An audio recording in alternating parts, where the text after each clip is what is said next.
Is your RV furnace acting up? Does it smell like a campfire gone wrong? Is it so bad you want to suffer the cold instead of the smell? It's likely not a critter trying to turn your furnace into a sauna. Instead, it could be dirt. Dirt daubers are the sneaky saboteurs of RV comfort. Today, I'm sharing 5 simple steps to reclaim your warm, clean air, along with one tip to permanently say goodbye to those unwanted pests.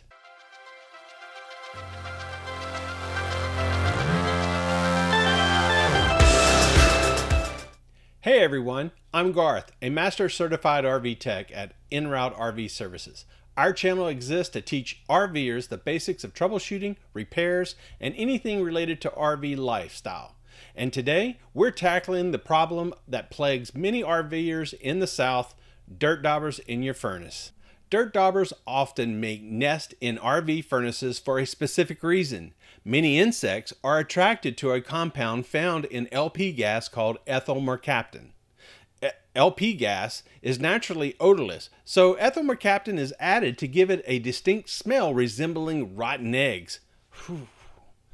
These odors help people detect potential gas leaks. However, dirt daubers are drawn to this scent because it resembles the smell of something dead that they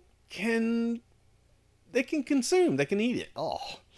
They typically build their nest in areas such as the combustion wheel, the burner assembly, and the heat exchanger. Now that you understand why they are attracted to your RV furnace, stay tuned until the end of the video for a helpful tip on how to deter these pesky pests. So let's get started.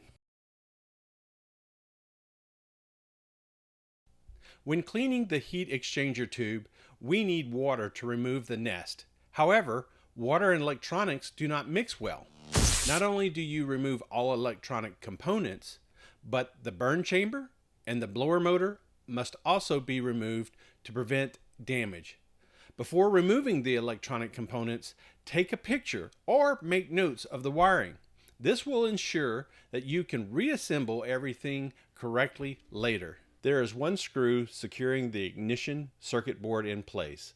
Once you remove this screw, you will have enough space to disconnect the 4 wires connected to the board.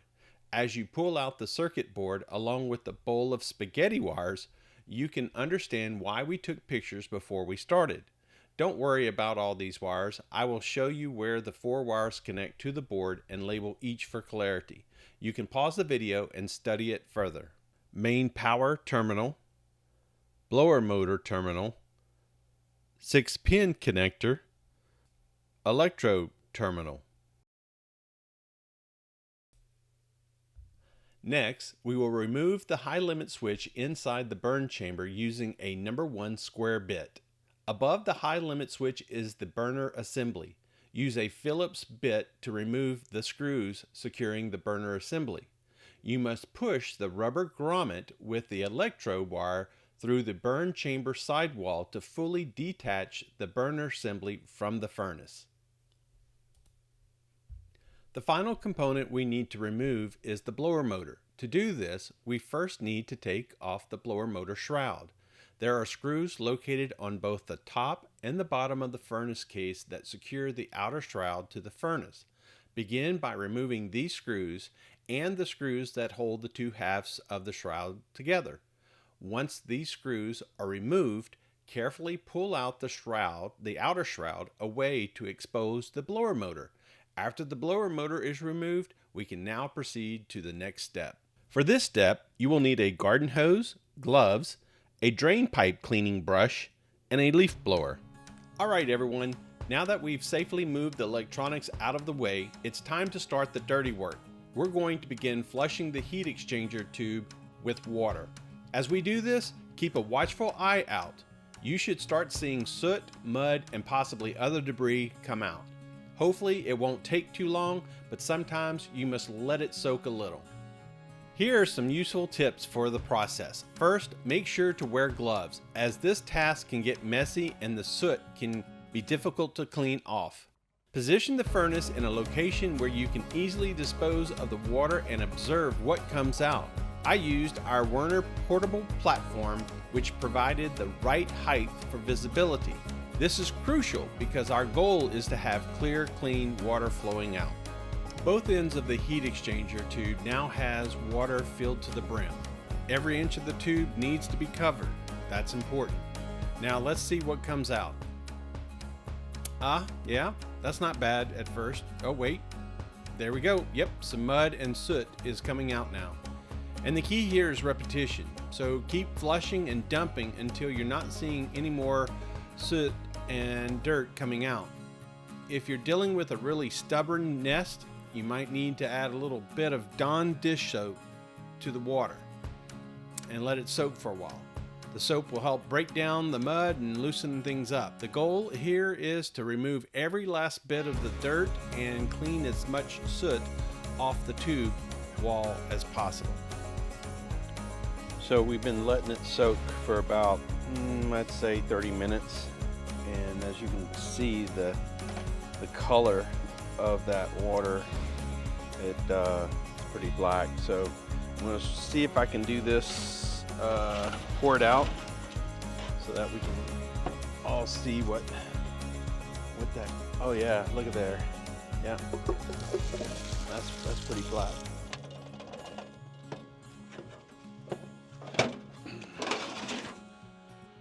All right, I think I'm going to do this one more time. At this point, I'm using the drain pipe brush to scrub the tube's inside wall to remove more soot material. I might not be able to go all the way through the pipe, but if I can clean out the worst part at the exhaust area, it will make a huge difference. You might have to put some elbow grease into the cleaning. Now let's refill the tube with more water after thoroughly scrubbing to flush out any loose material. Rock the furnace back and forth to loosen the mud that is located deep in the heat exchanger tube. Repeat this process until you see no black material, just clean water. If you found this video helpful, please give it a thumbs up. And if you want to see more RV repairs and maintenance tips, hit that subscribe button and ring the notification bell so you don't miss a thing. We've got plenty more coming your way.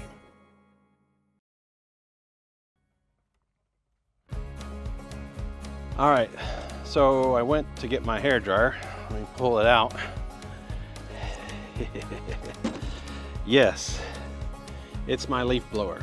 I'm going to use this to dry out, to blow out any loose particles out of that heat exchanger tube. So I will you'll probably see just a little bit, because this is going to shoot out particles and I don't want to get it all over my equipment, my camera equipment. But here we go.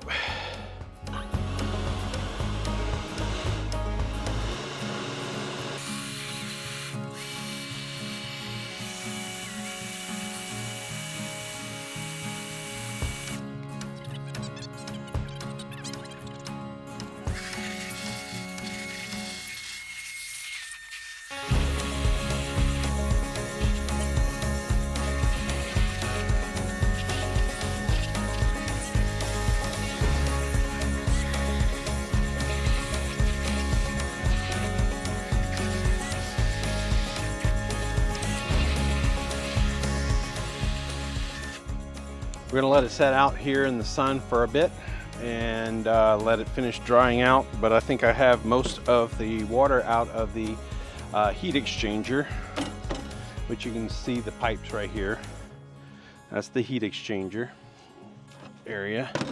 And so once it completely dries, we'll start putting the electronics back in. But I will also go and start looking at that burner assembly to clean that off, because we saw evidence of carbon on the electrode. So let me get the camera set up over there and we'll teach you a little bit about that. Okay, so on this burner you can see that we have carbon right there on that electrode. I just took it off, and then we have it on that section of the burn chamber. So let me go ahead and remove a couple of these things, and we're gonna clean that off.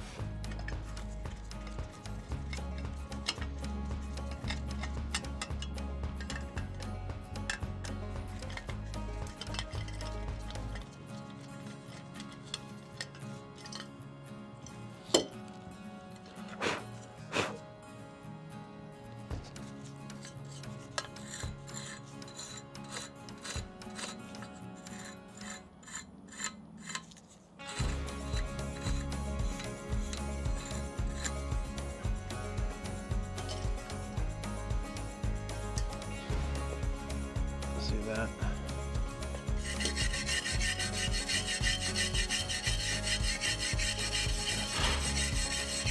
Once a month, once a year, you probably need to do this. Not having to clean out the hole, like the pipes. The heat exchanger. That is a special case.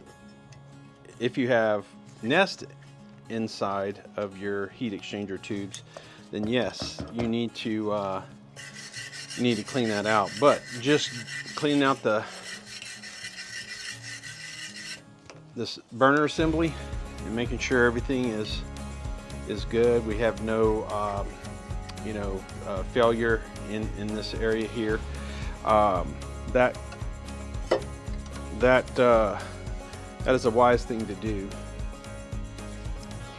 All right, that was it. That's all we had to do on that. Wasn't too much.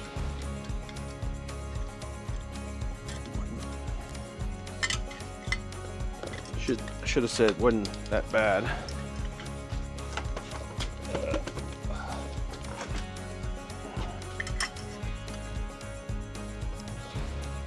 I had one furnace that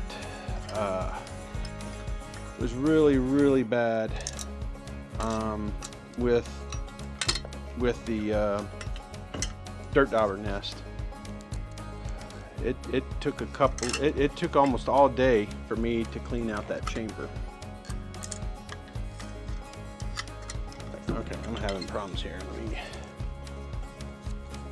see if I can get this where some of these are supposed to be magnetic, but yep, nope, they're not. Gotcha now. Gotcha now.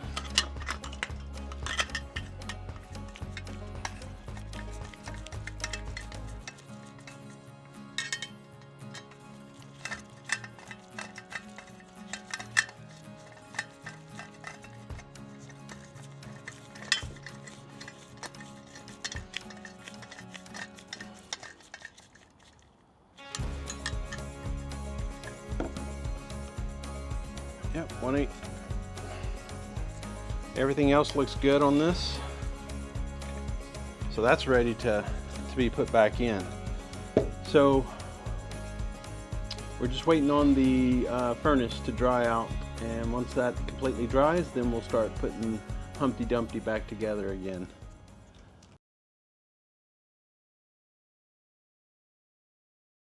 Okay, now we're back here with the furnace. It's completely dried out. Now we can put the electronic components back in. I might speed this up, I might slow it down, and we'll see where we go. All right, let's put Humpty Dumpty back together.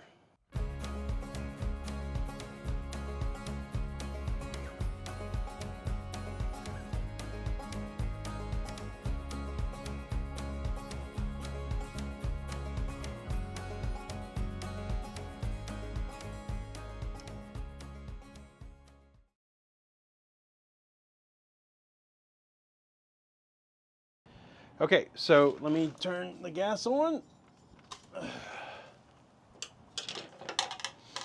We have 12 volts coming in.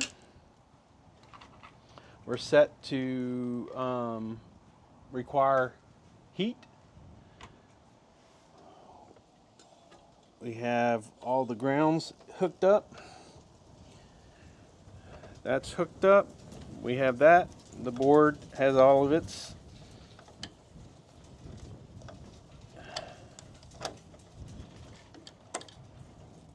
yep, all that's hooked up. So only thing we have to do is just test it out. So let's test it out.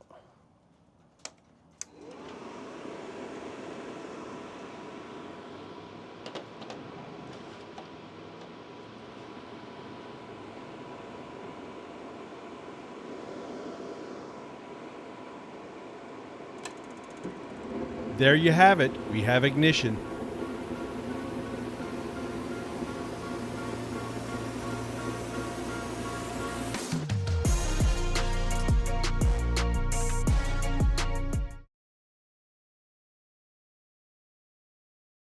So my tip today is install a insect screen, bug screen, dirt dauber screen, whatever kind of screen you want to call it.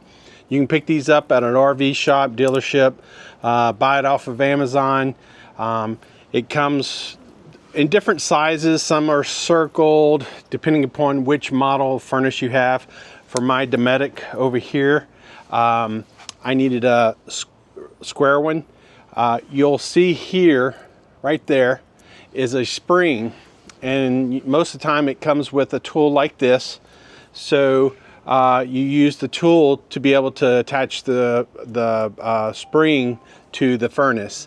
So here in a second, I'm going to put that on the furnace, and you'll see how easy it is to protect your heat exchanger tubes from those dirt daubers. All right, let's get in a little bit closer so you can see how I'm installing it.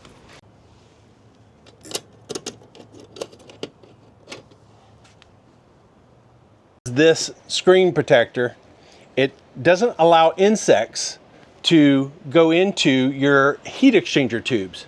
That will save you money and also time if you have to clean it yourself. Our question of the day: have you had this problem before? How did you evict those pesky dirt daubers? Let us know down in the comments below. And hey, if you found this video helpful, don't forget to give it a thumbs up and subscribe to the channel for more RV repair and maintenance tips. Also, click on that notification bell so you'll know when our next video is released.